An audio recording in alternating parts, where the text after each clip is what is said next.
All right, so for 19, it says the mass of an object is 3.5 times 10 to the fourth grams. So you guys probably know this from your algebra class, but let me review it for you real quick. That's the same as 3.5 times 10 raised to the 4. Like that, okay?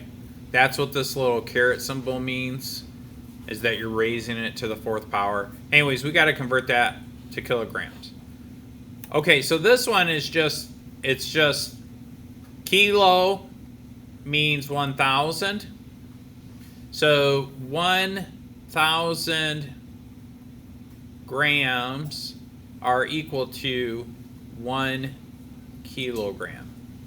Okay, so then I have two units that or two conversion factors I can consider. I could say 1 kilogram over 1,000 grams, or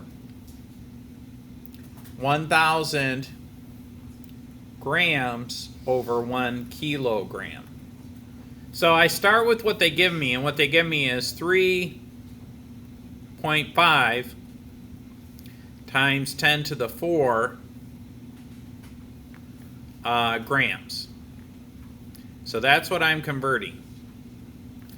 And so I have to choose my conversion factor, but I want to cancel out this. So over here, I have to have G for grams. So then, because of that, I have to choose the first conversion factor. Why? Because grams is on the bottom. Does that make sense? That's how you select it every time. And so then, well, how many grams? Well, 1,000 grams is equal to 1 kilogram. All right. So then 1 gram, those cancel. Why did they cancel? Because gram divided by gram, anything divided by itself is equal to 1. So it really reduces down by 1 to 1. 1 times anything is just itself. Now this is the tricky part, is how do you do the math? So I'm going to show you the scientific notation thing. So the first thing you would do is we're just going to multiply across the top and across the bottom.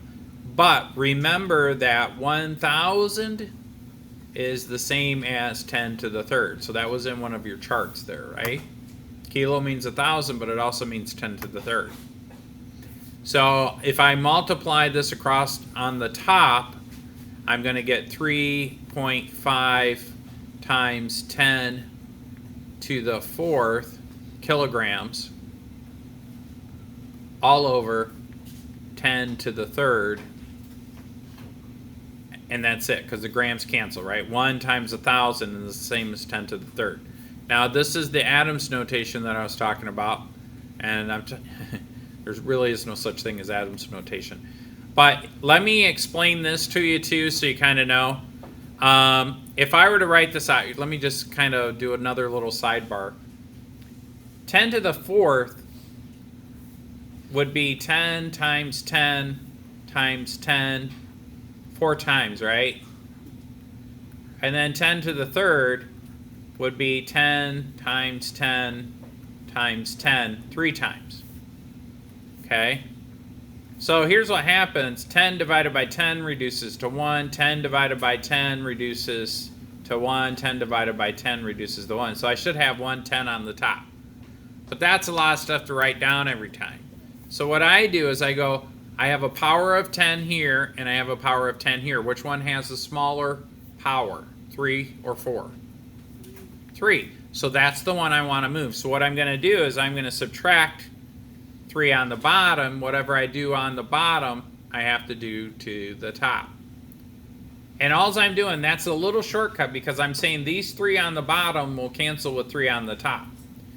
So then if you do it that way, the bottom becomes 10 to the 0, right? And then on the top, you just have 3.5 times 10 to the first. And once you get good with the scientific notation, you don't have to write all these steps out. I'm writing all these steps out just because I want you to see how I get from one step to the next step, okay? All right, so then the final answer would just be if you leave it in scientific notation, would be 3.5 times 10, right? Because this reduces down to 1, right? Anything raised to the 0 power is 1. Or you could say 35, right? 10 times that is 35. 35 what? Kilograms. So our final answer is kilograms. So now, if you're not good with all this stuff in the middle with the scientific notation, I have an obligation to teach it to you, right? I don't want you to go to Purdue and you're an engineering student and then they said, didn't your teacher teach you scientific notation? Yeah, I did. But I know that this stuff is a little hard. So you could just do this in the calculator, right? Our original conversion is this. You could literally just do it in the calculator. If I say 3 point, you got to do it as a fraction. Whoops, let me clear all this stuff out. But I could literally on the top, if I make it as a fraction, 3.5 times 10 raised to the 4th power, right? And that was multiplied by 1. And then on the bottom, we had 1 times 1,000, right? When we're done, we'll get 35. And if you wanted to double check the scientific notation, you just plug it in 3.5 times 10. That's 35. So it's just a couple seconds on Desmos, and you can verify if the work's right or not, okay? So anyways, don't panic if this stuff, but this gets easy the more you practice it, okay? But on the test, if you write this out and then you have this here, you know, you'll be okay, all right? Any questions about that one? So with all that being said, the final answer is 35 kilograms.